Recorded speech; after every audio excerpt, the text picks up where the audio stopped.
Hey everyone, it's been a minute. It's episode 306. We're recording this episode live on January 9th, 2025. You can find us here in the future. And this is Human Factors Cast. I'm your host, Nick Rome. I'm joined today by Mr. Barry Kirby. Hello there and Happy New Year. Happy New Year to you. We have a somewhat unorthodox show for you tonight. I decided during the pre-show to just cut the music and go straight into this. Because look, it's been a couple months since we put out an episode. There's a lot to catch up on. We found ourselves talking about X and Twitter and some of the changes made on those platforms during the pre-show. There's other things that we can talk about. We'll also talk about some of the stuff coming out of CES this week. It's one of my favorite episodes to do is to look at some of the new technologies coming out of that space. But first, I want to give a quick shout out to Barry for being here. What's going on over at 1202? It's been a while. So what's new? It has been a while, and we finished off 2024 with, quite frankly, one of these episodes, one of these interviews that I've wanted to do for a long time, but I've almost been too scared to do because it is a Meet Your Heroes episode, and that is an interview with Professor Sarah Sharples, and she's somebody who's inspired a lot of my work greatly, inspires me almost every time I go and listen to her speak. And that episode went out in the first couple of weeks of December, and was just a real insight. She is the one of the chief scientific officers in the UK government now, and so is really providing human factors at that level. In fact, Nick, you'll like this because she is chief scientific officer in the Department of Transport, and Oh, so she is all over one of your favorite subjects. And yeah, so she's really inspiring. So love doing that episode. I was really nervous about whether it would go the way I wanted it to, but I shouldn't have been really. Sarah was fantastic, and so that is there. For 2025, we're going to try and switch the format up a bit. oh, And this is in a discussion that is going on because at the moment 1202 is my sort of little hobby horse. It's what I do on a Friday because it's fun. But we're going to try and change it up a bit. So try and make it a bit more relevant. So we are still going to be doing the interviews as we usually do. But then we're going to, if we get it right, and this is going to take some planning and stuff, so this could all go wrong. So I might be saying stuff here that never actually happens. But the idea is that we're going to do an interview. And then for the next episode, we are going to do a roundtable discussion about the interview that we previously did. And so how that works, and because basically my team wants to come and play. They want to come and have a go at doing some of this stuff as well. And we want to try and do some more of the discussion format type stuff, a bit like what we're doing, but really focused around co-joining these episodes together. So that may or may not work, but we're going to give it a go. And the downside of this is it's going to take a little bit of planning, which, as we know, I'm fairly rubbish at. So we'll see what happens. But 2025, hopefully, a bit more on that, bit more focus on the short form media as well, the social media, so like the TikTok stuff, to try and get to capture the newer, younger audiences that way, like we've tried to do in the past couple of years. And I keep on doing it in fits and bursts, but trying to get a bit more continuity there. So all great ideas, as in New Year's resolutions that I'm going to be a great podcaster and TikToker and everything this year. Let's see where we're at mid-year. you got it, man. You got my support. All right, let's, I guess, then get into the news. Is that what we do? Is that? Apparently, I think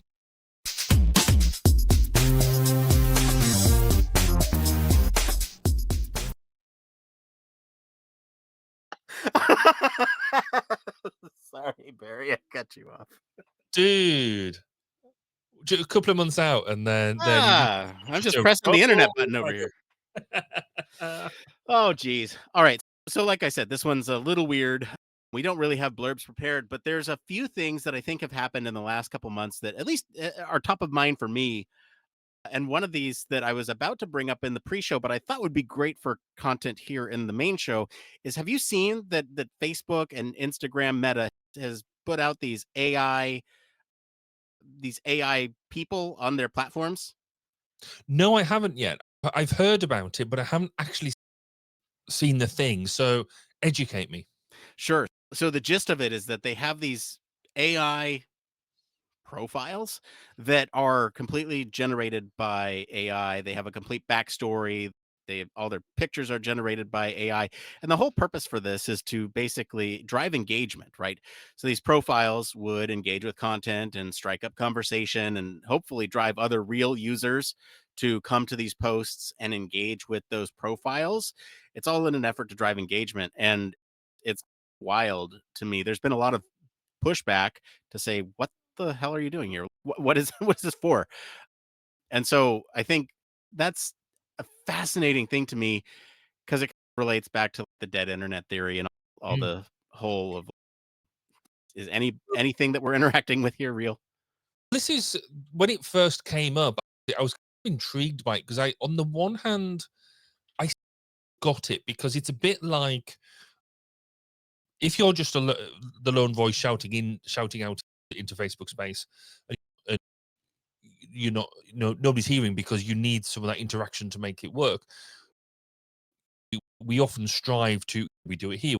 We encourage people if they're listening or they're watching. If you're listening and you're watching now, drop us a message where you're at so then we can interact with that message. I get that. And that's a hint, by the way. If you're watching and listening, then just drop a message wherever you're doing that and we will respond to it. If you do that, then that makes better content. But if there's nobody listening to you, then I guess that's where then bots could be useful. But you're right, though. If you're only talking to the bots, and then we've now also got the flip side where there's a lot of content being produced by bots, and like supposedly original content, and then you're just going to get, which we've mentioned on previous episodes on numerous occasions, it's just going to end up being that cycle of bots talking to bots. And as you say, where's the real injection of human input? What's the point? I thought it was interesting that all of that was coming about at the same time, or at least on the back of that, where also Meta is getting rid of all the fact checking, Yeah. official fact checking, which has also raised a variety of commentary on that, which surprised me. Because on the one hand, the fact that they're doing that and getting and following on largely from the X model of having community notes, I was like, surely, as quite a lot of people have said, that's terrible. You're getting rid of, again, a layer of almost security for what it is you're watching.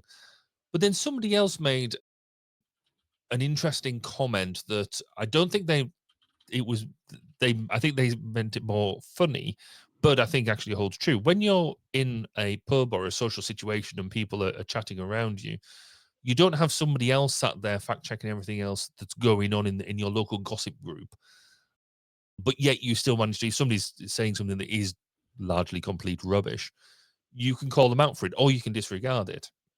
Are we saying that on social media we can't do the same? And I think the answer is probably no, we can't, because you can't. It's a different type of thing, but it's about how we manage our community. So yeah, it's Meta seems to be going down a bit of a weird journey at the moment, and Yeah. I don't know. Is it because they're now not at the front of the pack, or do they not think they're at the front of the pack and they have to follow everybody else? What do you think is driving behind it? I don't know. I think I want to touch on a few things that you talked about. One, so the engagement for for the AI profiles, right? I Mm. think you bring up a good point, and I can see, like you said, I can see the merit in wanting to do that. But at the same time, it's you take what we're doing right here, for example. Let's say we see a number. Let's say we just opened up a new account on a brand new website that doesn't have anything on it, and we set up our Human Factors Cast account, and we go to it, and we say, "Hey, we're here. We're streaming over here." And we're a fairly niche community. Really niche community. I was going to say no, there's no fairly about it. And on this new platform, they have, let's just say we're streaming there, and they have these AI profiles that would interact with us and say, "Oh, good. You're a human factors engineer and you're going to interact with this content based on what they're saying live." That would be cool to have an AI agent just in the chat, just poking out type of like additional points because it might drive us to talk about additional points that we may not have thought about. People can do that too. So yes, if you are watching, please leave us a little note here if there's thoughts that you have about the meta AI profiles or anything like that. So I can see the merit in that. But then also there's this false sense of importance, inflation. I don't know what to call it, but it's if I see an inflated number, that profile would theoretically count as a viewer count. And so I'm in my head thinking that there are more people a part of this community than there actually are. And so then that expectation versus the reality of everything is way out of alignment when especially when you go to like conferences and stuff and you see all the people and you might be looking for one of these really avid posters in your community. Turns out they're an AI profile this entire Yeah. time, and there's no like good sort of. I just it would feel bad because I'll echo it again. I say this every time I come back from a conference. It's folks like you who are listening and watching right now who stop by the booth that say, "Hey, I listened to your podcast," and no matter how the message comes across, if it's as small as hey, I listen to you while I'm running in the morning, or I listen to you while I do my dishes, or hey, your podcast changed my life in a really significant way. It doesn't matter to me the degree at which that happens. It's just that the fact that it happens at all keeps me going. And so when when you would have this inflated profile thing happening with the AI profiles and whatnot, you would get a very different sense of community that is not a real sense of community aligned with what is actually happening. And I think there's dangers in that. To go to the next point here with the sort of reduction of fact checkers or elimination, I should say, of fact checkers. I think there's the analogy that you had put out there. There's a few things that I want to point out with that. Yes, you're right. That's how it works in a pub or in a bar or something where the conversation is kept between a small group of people, and if a message got out there, it might hit the ears of maybe 30 people within earshot. Not much danger there. The danger comes from when you're posting things like misinformation and there's no one to come back and say this has been fact checked as false. Mm, mm, And I think a fact checked as a message has a stronger inherent trust to it than perhaps something like community note. What does a community note mean? Oh, somebody's commented on this thing with, hey, this isn't true. But a fact checker, I think, like I said, I'm just looking at the language here. There's I think you're right. Yeah. so I think that might be where the danger lies and why so many people are concerned or expressing concern over this change is because once you go down that hole, that rabbit hole, that there's less of an opportunity for reality to exist on these platforms. And speaking of reality existing on these platforms, I think there's already a lot of problems, especially when it comes to like people believing what they see on these platforms. It's a bunch of jokes about people used to say, don't believe everything on the internet. And then now everybody's believing everything that they see on the internet. Yeah. So, Absolutely. Mhm. yeah. What else has been going on?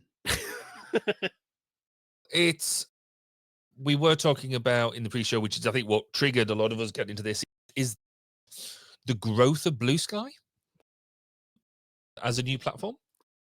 And is it going to go and bound off into new things and be a growth platform, or is it just is it at a stumbling point and it's going to fall off the edge? Not necessarily going want to repeat everything that we did in the pre-show. If you want to see that, go and see the early bit of the recording. But the fundamental bit is that it has got to that a precipice now where there's loads of people. There was lots of motivation, lots of enthusiasm, people going over and getting on there. I've done that myself. I've moved all my accounts, or I've made accounts on Blue Sky for at least for myself and for the 1202 podcast, don't really post that much stuff on there yet. It's still, I guess for me, it still doesn't feel like the go-to platform for all my news and stuff. For the research we've done today, I've used it solely for the pretty much solely for the research that we've done today, which has been a new exercise, which has been great. Yeah. But there are other platforms out there. And I do think that there's almost a plethora of platforms that are all trying to do the same or similar things now. And so when we talk about short form media, it isn't just TikTok that does that. But hi to everybody on TikTok, by the way, if we're live streaming on that, and for the first time ever. Oh yeah, Um, big so announcement. hi to you all. But it's the TikTok have really pushed this short form media to something, but now everyone's doing it. No, you've got YouTube Reels, you've got YouTube Shorts, you've got Facebook Reels, you've got Instagram. They're all doing the same principal things. What does a platform like Blue Sky have to do, which has got all of the original organic stuff that what Twitter had, because it's made by the same originators. But if it doesn't do something special and different in a way that works, is it just going to fall over? What do you think? Are you taken by the Blue Sky storm, or is it just passing you by? I mentioned it in the pre-show. Like, I'm trying to use it as the first primary source that I go to.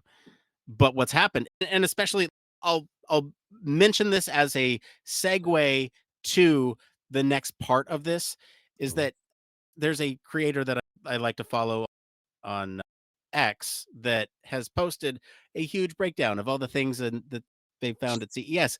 And I tried to follow them on Blue Sky. They don't post there. And that's, to me, that's where I'm at in this weird space right now of trying to find the creators that I enjoy and want to follow and support, but trying not to support them on X and trying to go to Blue Sky. I think there's there's a lot to work out still. And so I think ultimately I'm at the in between right now where I'm trying to adopt, but it's just not quite there. Okay. Anyway, that's a good segue into Hey, CES. yeah, CES is this week. and there is some. Okay, can I just get some stuff out the way first? Get some stuff out of the way. Yeah, you go. Okay. You go. There's the TVs are bigger, TVs are bigger, thinner, yeah, more thinner, flexible. what? Except for the see-through TV. I thought that was by Samsung. That was pretty cool. And so you've actually got the whole thing is just a see-through, basically block of glasses, to describe it really simply. That is got images thrown up on it, but you can also see right through it as well. Which, on the one hand, so we were chatting in the office today around how cool that really is, and the technology behind how it puts the images up there. But then we were like, what do you use it for? Do you have a link for that? I want to put up a visual for folks who are watching. Yeah, let me find. Oh, I hope I could spell today, wasn't it? So, Show notes, cut TV. visual. Um, are we going to throw up a YouTube link? Okay. I don't. Let's just copy link address. I'm going to put that into our show notes, so you can just, because you'll need to put it in as a thing. Yeah, you've seen it. Good. Yeah. So that, I think, is the one that we need. So yeah, so whilst you sort out the link, if we can, the idea being that you can see. So we'll see the video. You put your hand behind it, you can see your hand behind the TV. That's great. But what is the actual application of it in real life? So you're not going to use it as a TV in your living room or your bedroom or stuff like that, because you don't want to see the rest of your room when you're watching the latest greatest movie or TV show. So it's not that. In No, your it's a heads up display. That's what you could use it for, is a heads up display. It is, but it's it's a big thing. It's in Well, your yeah, this particular piece of technology. Here, we're on the CNET one There here. you go. This one here. Yeah. Yeah, that's the one. And it's pretty. It really is. It's pretty and cool. And you're right. For us, we decided that the cool application is things like shop fronts, store windows, commercial applications. Oh yeah. We we talked around the ability to use it for car windscreens, car windows, but how distracting would that be? But then having found that there is a company out there, and I can't remember who's done it now, which is really irritating. But one of the companies that has been highlighted as making the entire windscreen of a car, and it might be is it the Honda or the Sony one? I can't remember. But the entire front screen of a car, a completely interactive see-through screen, which will largely point out things like where you can go and eat whilst you're driving along. They clearly didn't hear the episodes that we did on irritating interfaces. Mm, but yeah, so again, that was one of these things that I think is quite cool, but I'm struggling on application. Yeah. I think there is application, right? I think for me, the application here would be, like I said, heads up display in a vehicle, right? If you were to make an entire windscreen out of this technology, you could very much put a HUD on it. Within the home, if you're thinking about like commercial use, I do struggle with the home type of application. Although, here's one that you might think of. So let's say there's like an open floor plan and you have a big screen as like a display and you could put something in it like a aquarium visual or something, right? So it looks like it's actually fish swimming around that segments two parts of the home. It'd be for vanity purposes to have that in your home, but that might be one application of it. You could see through to the other side. I'm also wondering if you might be able to get some use out of this in the kitchen where you might want to look at instructions on like instructions on a microwave, but also need to see what's inside or something like that. There was a piece of microwave technology that I saw that had a full screen and it had like a video feed that looks at you or looks at the food that you're cooking on the stove top so that you can make videos for internet. Oh, for Um, production purposes, yeah. yes. Okay. Yeah, no, I see that.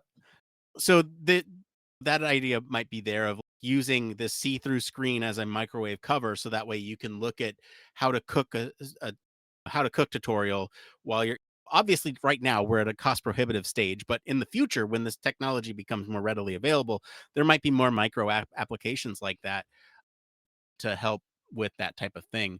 I can also see an office overlay for like a Mm. calendar or something where you might want to like in an office setting, like a receptionist might want to display their screen to somebody else so that way they can still see them and interact with them, but they're looking at the stuff on the screen to make sure that appointment details are correct or something to that effect. So I can see applications for this, although I think right now we're at a cost prohibitive stage. True, and it looks cool. It I does think look cool. It the looks very graphic cool. the graphics that they've got of, like, the splashing paint and stuff like that going through it, they've done it looks good. It's bright, it's vivid, it's all you could possibly want. So, I think it's quite exciting. I think it's again, it's for me, it almost encapsulates what CES is all about. Look at this crazy stuff, and in 2 or 3 years' time, you'll see it in a it's a way that makes more sense. Yeah. I think to me, CES like screams kind of innovation. It's Yeah. like, hey, look at this.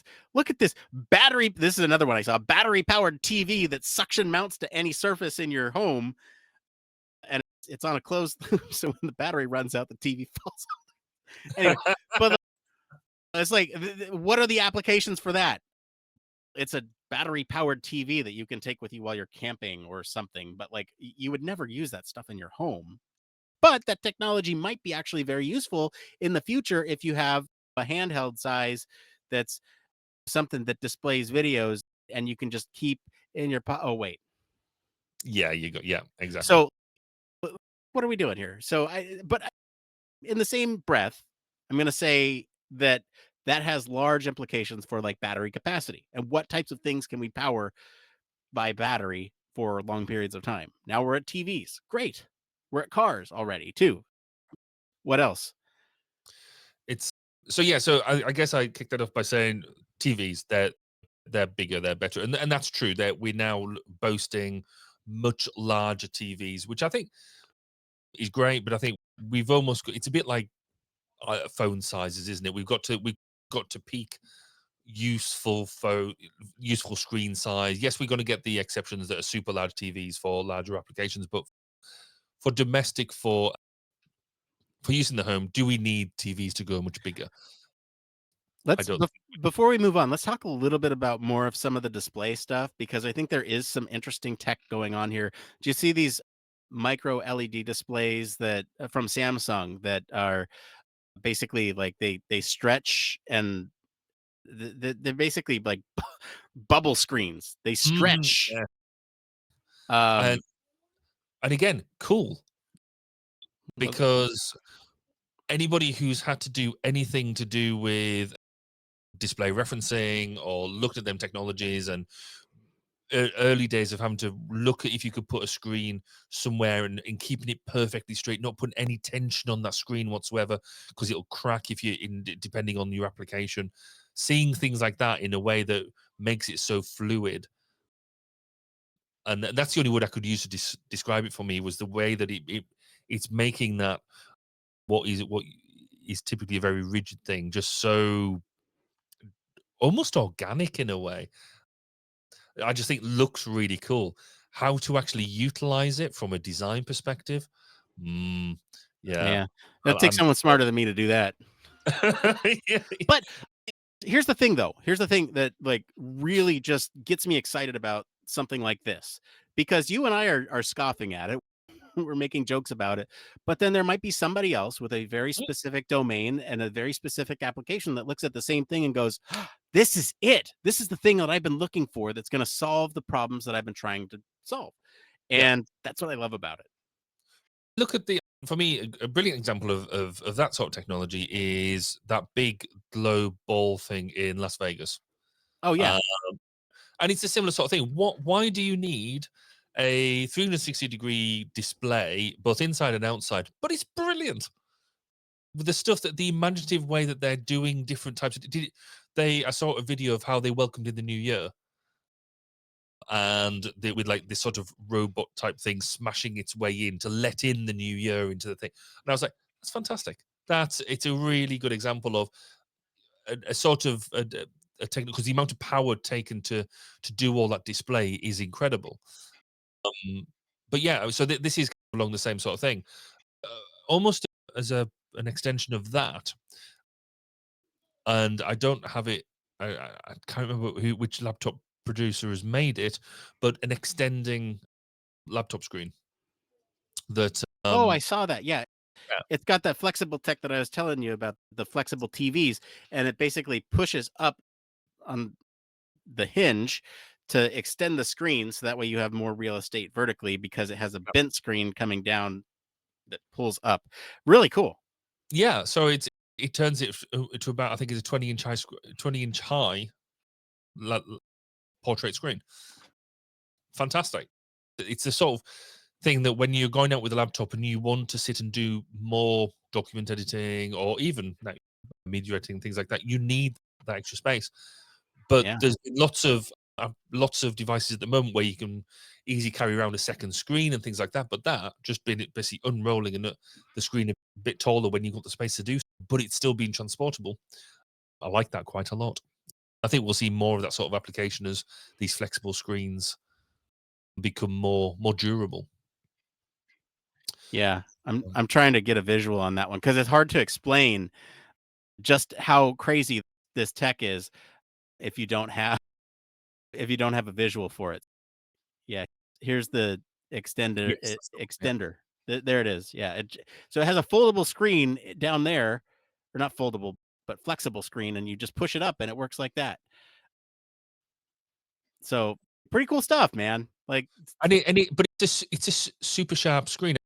I guess I would make it comparable to the people who now have flip phones with where the screen bends, but you can after a while you can see where the crease is and things like that. But the fact that is a, as they describe, a rollable screen, it's a Livono product for anybody who's searching for it. It just looks smooth. It just looks good, and that looks like something if I could have it tomorrow, I would use because it looks like the right sort of thing. Yeah, big fan of that one. Yeah. What else we got on the what other category you want to go to next, Barry? Can we go a bit silly for a moment? Let's go silly. So every year, I think you always get somebody wanting to do the next smart fridge, fridge freezer. It's one of these things that completely every time you sit there going, no, just stop with the fridges. Nobody, people just want a fridge to be cold. But Hisense have now come with their new version of a fridge. It's not got the, you can get a smart screen on the front of it. It's now a vacuum fridge. And so their idea about keeping stuff fresh for longer is when you close the door, it draws a vacuum inside the chambers. Okay.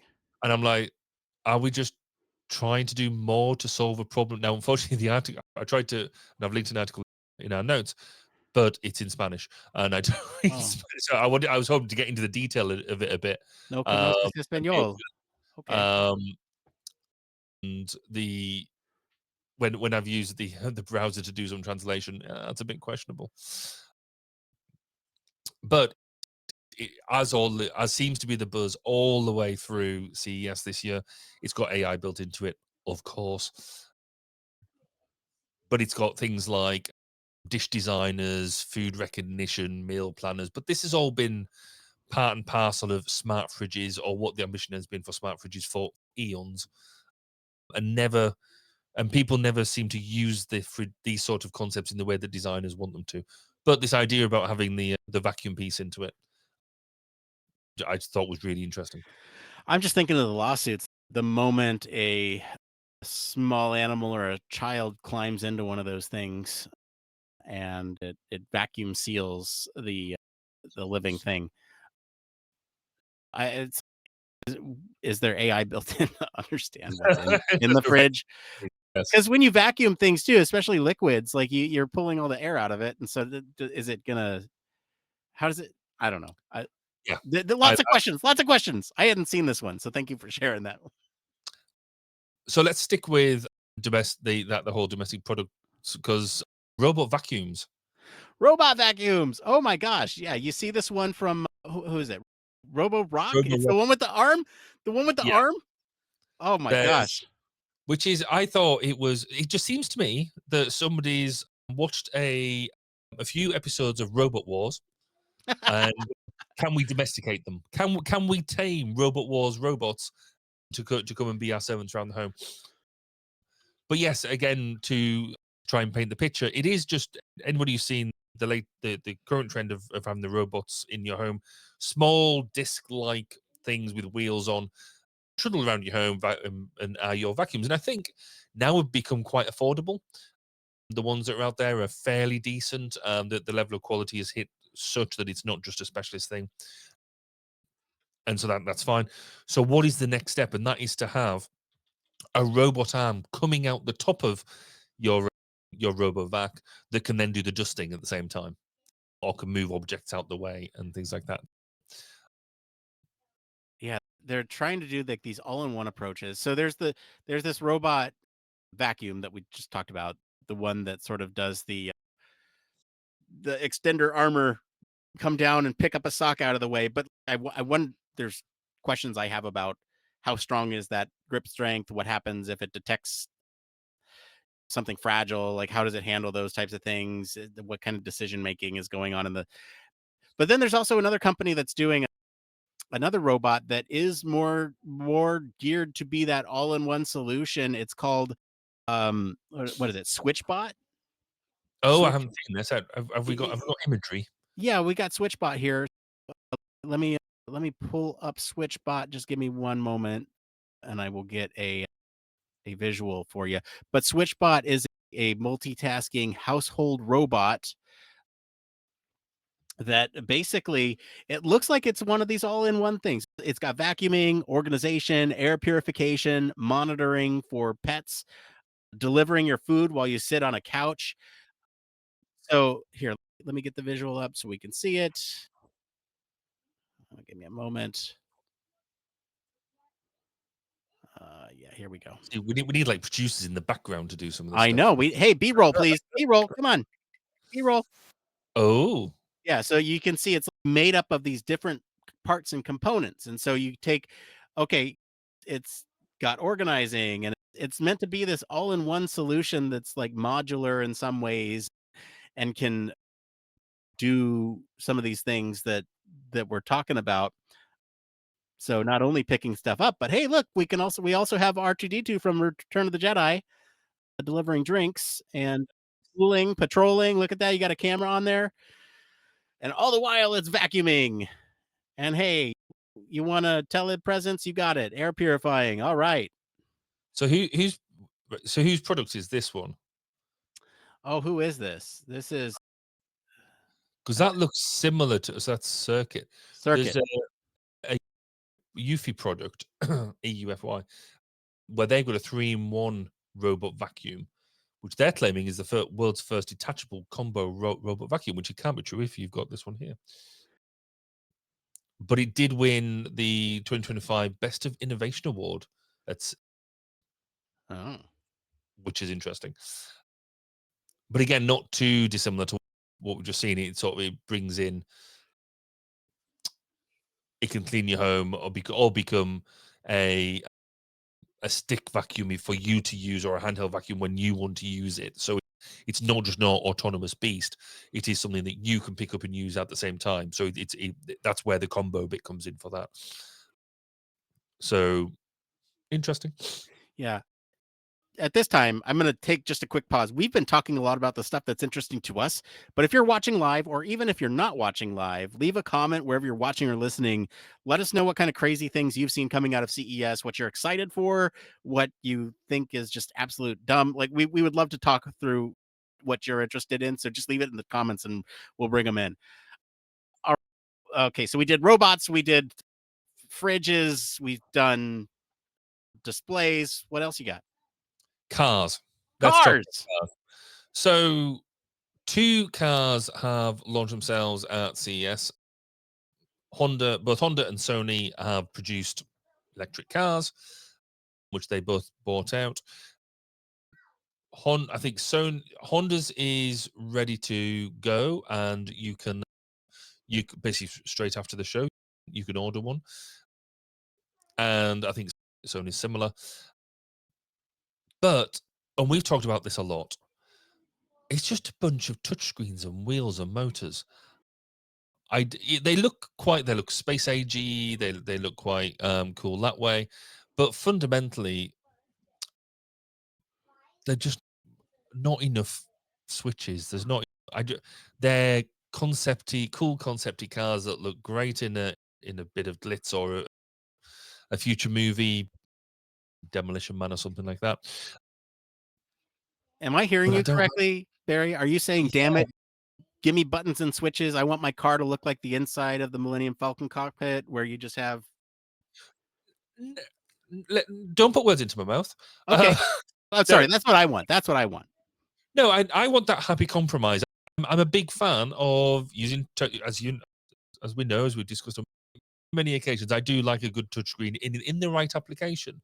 But here, what we've just gone with is just a broad, massive screen, and in the same way that Tesla have done, is like one screen will solve everything. They've done a similar thing and gone broad that way.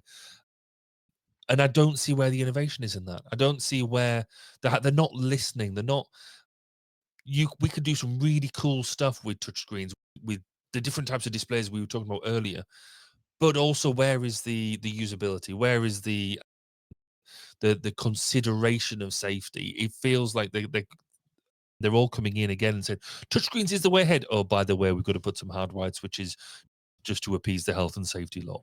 And then, whereas no, you could be cool with this. You could provide some really sexy, really well designed and developed interfaces that takes both the tactile nature of what you need and cool, sexy screens and make it one. And I think for me, both of them have bitterly disappointed me.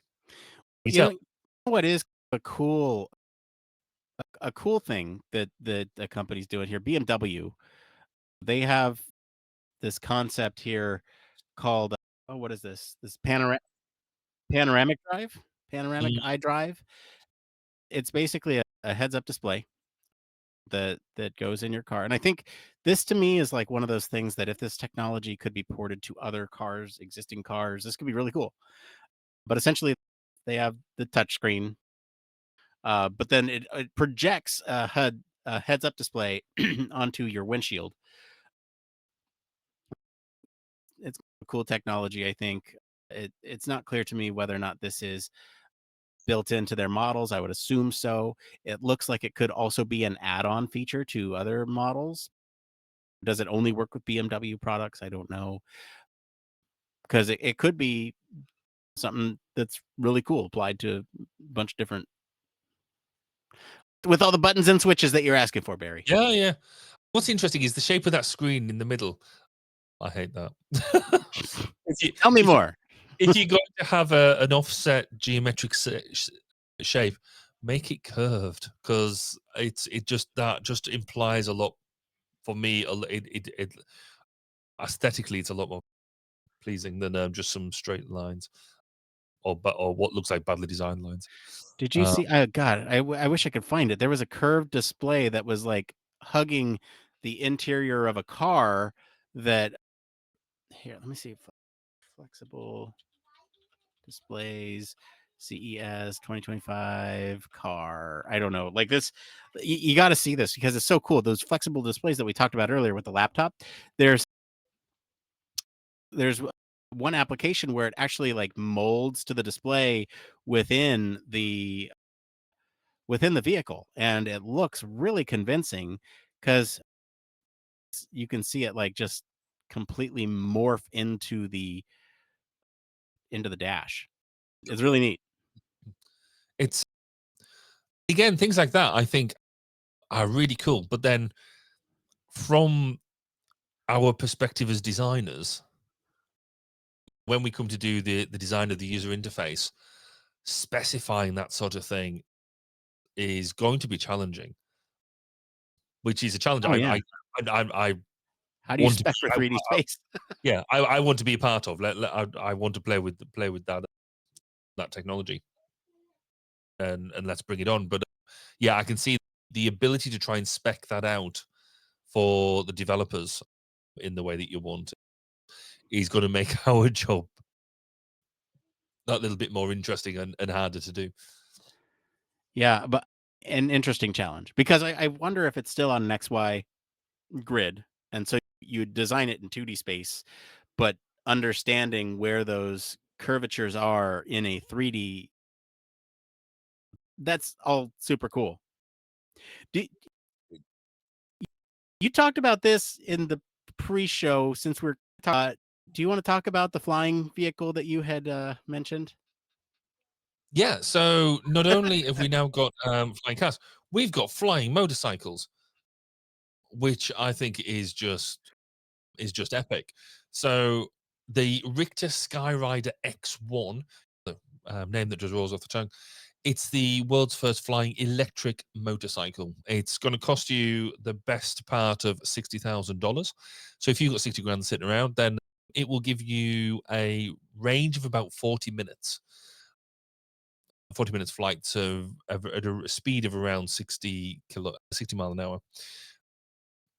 It's got planning, it's got weather adaptability, it looks just like a motorbike that is an enclosed motorbike with a UAV quadcopter arrangement stuck on Mhm. the top of it in a very sleek way. So yeah, that I think that could be quite exciting. I think this whole thing about where flying vehicles are now going to get us and the evolution of the quad and more drone and the controllability that gives you is just going to take us somewhere in the next couple of years that I think is going to be quite incredible. I think the way that we look after this type of technology because it's small, so how do we control How do we airspace? classify it? Yeah. How do we, Is that a drone? is yeah, is it a drone? Is it a plane? Personal aircraft? Yeah. Is it Superman? All that type of stuff, and we are gonna have to, because technology is gonna go there. Technology and law is gonna, because somebody's gonna have an accident or an incident or something that's gonna force this to be looked at by law, by go through the court system. And it's going to really force us to think about how do we manage airspace, particularly that 0 to 250-meter or 500-meter space where we've got micro drones, because that's the other bit that we can come on to, is another bit in CS was more exploitation of micro drones where you can have them following you and doing stuff. But we'll come on to that. This is going to be all about how do we if you're wanting to have one of these motorcycles or a flying car or something like that for you to navigate to work or do your commute or go and visit relatives or just nip up the road, go and do your shopping. How do car parks work? How does airspace work? How do you deconflict? How do you ask permissions to go and do things? Do you need to ask permissions? Is it just going to be Right. the new Wild West? I'm quite excited by this. I think it's going to be good fun. Yeah, you're excited until somebody falls onto your house after. As long as they're insured. Yeah, and then how is that gonna be handled? Is Well, yeah. insurance gonna be just yeah, okay.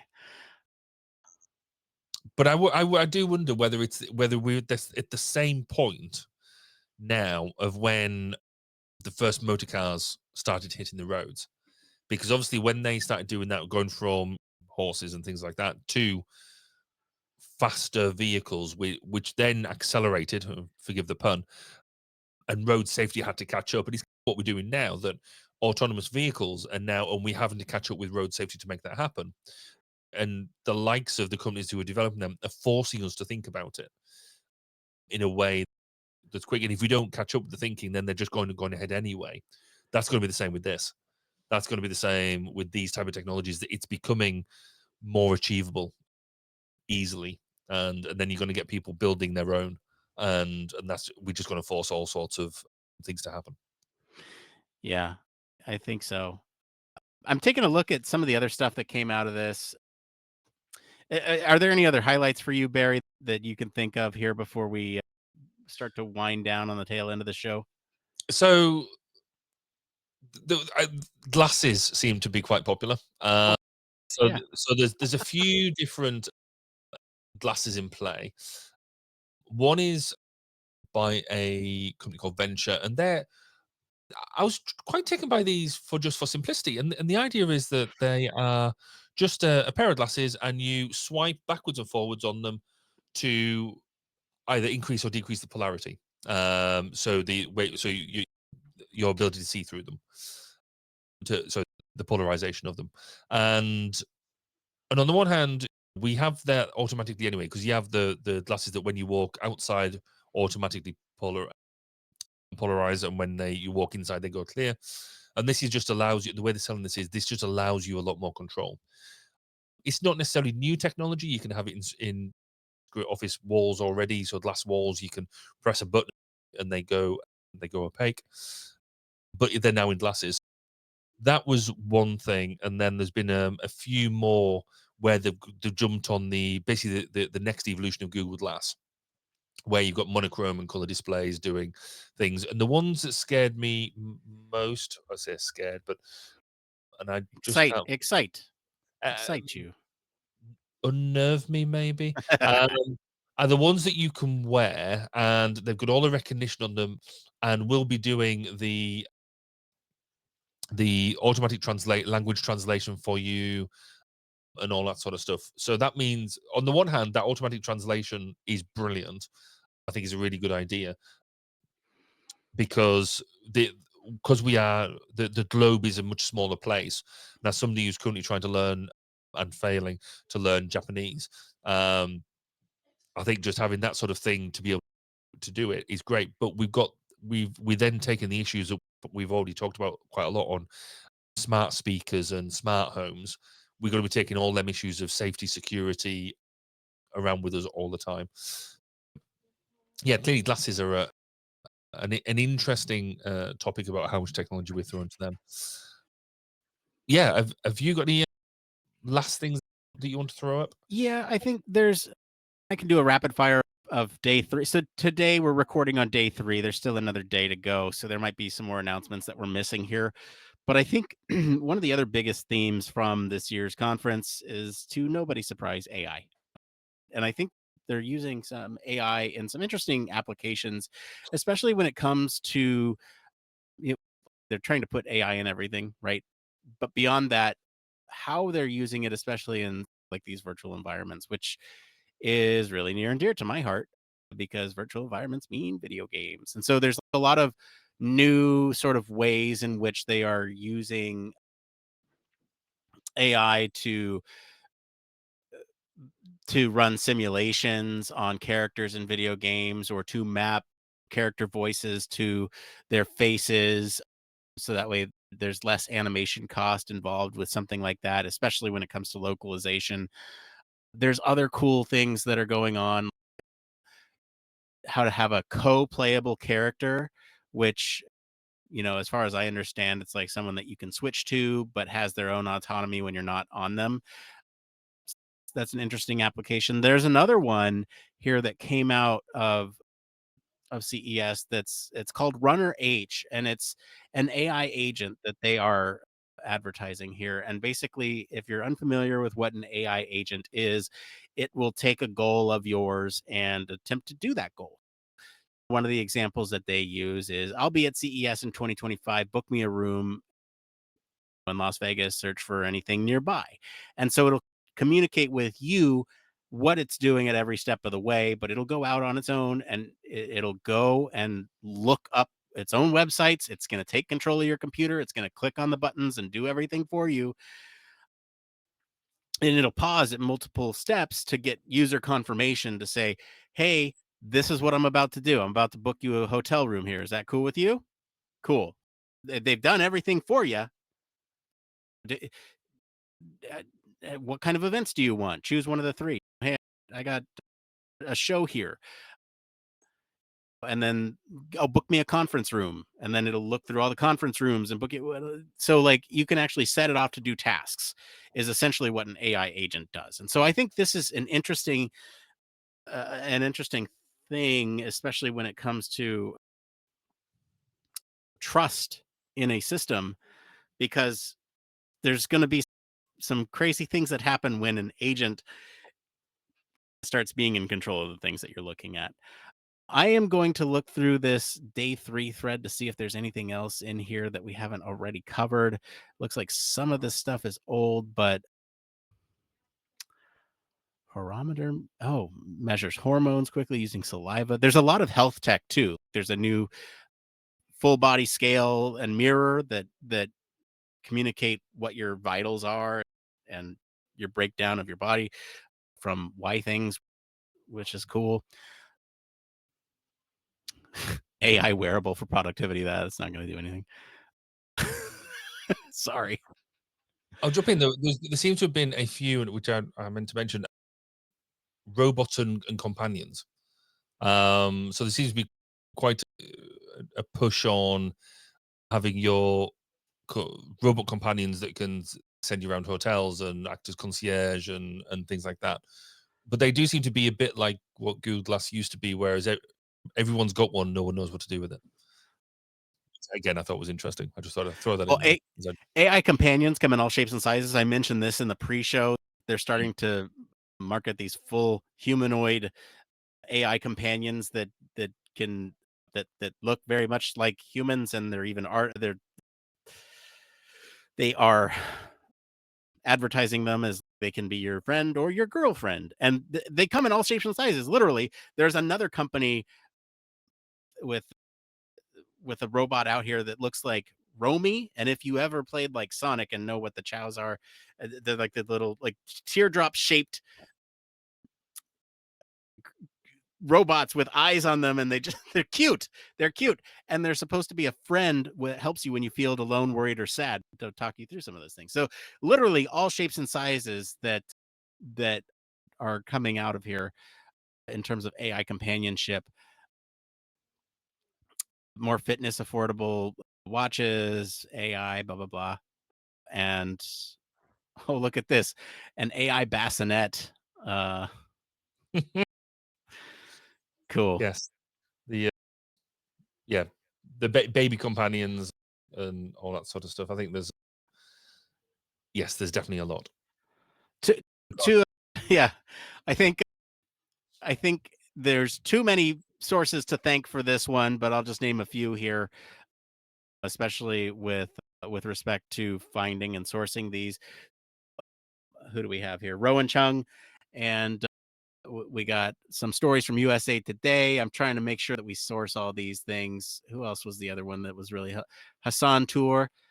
So thank you all to you all and so many others that helped us put this show together, from the coverage that's coming out of CES 2025. And really, if you have anything from CES 2025 that you want to post about, please leave them in the comments. We'll be happy to readdress them next time we're on the show. We're going to take just a quick break, and I think then we'll do one more thing, and then we'll wrap up the show. We'll be right back right after this. Yes, truly huge thank you to all of you patrons. You're truly keeping us going. And I promise we'll have some exciting things to announce a little bit down the line for patrons. Okay, with that, we've eaten up our time for the It Came From segment, which is where we usually talk about things going on from around the human factors community. But I did want to check in with you, Barry, because it has been a good minute since you and I had a one more thing. So I'd love to know what's going on in your life. What's your one more thing this week? So I'm really trying to look into 2025. I'm trying to draw a line under 2024 and therefore come and do new and fun things because I didn't do very much of that last year.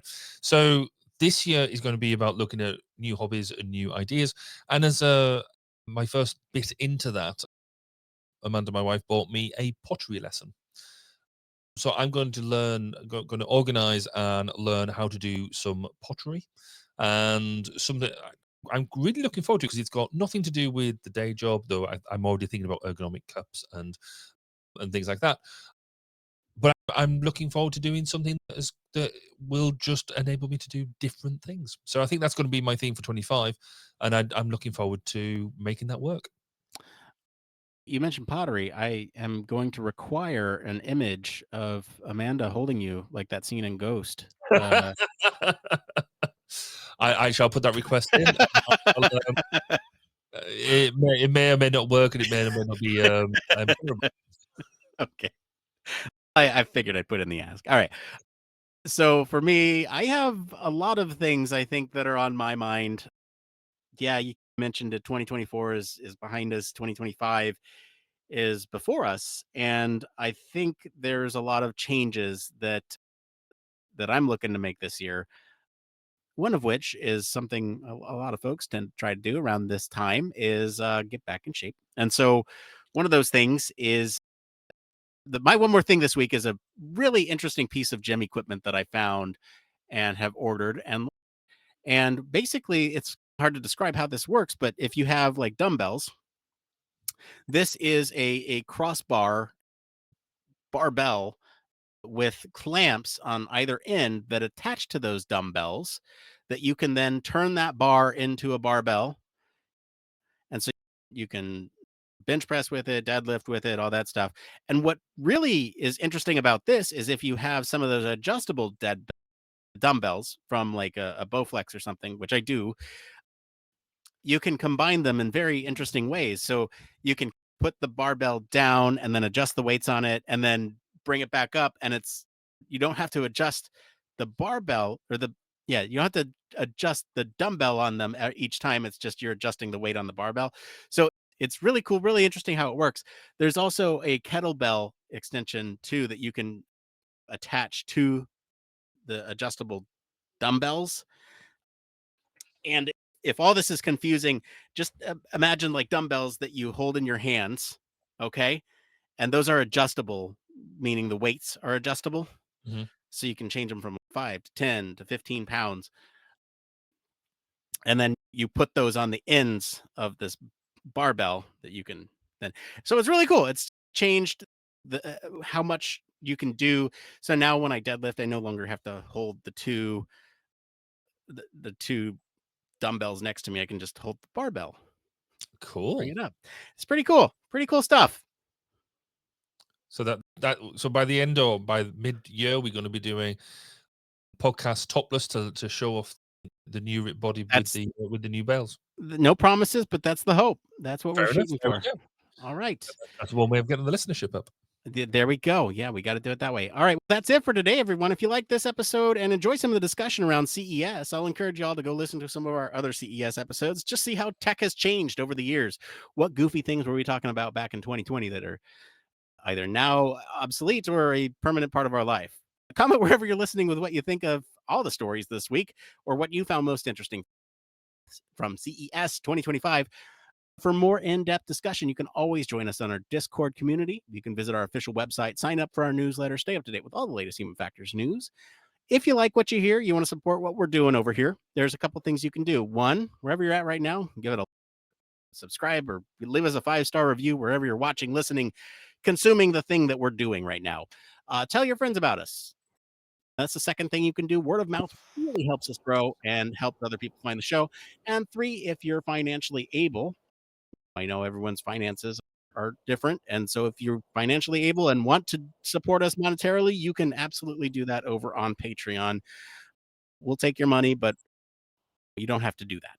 As always, links to all of our socials and our website are in the description of this episode. I'm going to thank Mr. Barry Kirby for being on the show today. Where can our listeners go and find you if they want to talk about humanoid robot companions?